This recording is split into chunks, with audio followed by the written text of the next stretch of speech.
Here I have REALME Narzo N53, and today I'm going to show you how to take screenshot on this device. So to do this, all you need to do is to just press combination of keys, power key plus volume down at the same time like this, and the screenshot will be taken. So let me show you once again.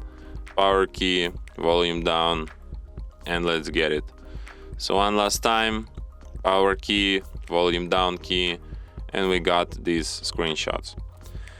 You can find them in gallery, then in the special screenshot section, and here they are. And from here you can share, edit, delete your screenshots and perform other actions from this list. So yeah. And that's it. Thanks for watching. If you find this tutorial useful, don't forget to hit that like button and subscribe to our channel.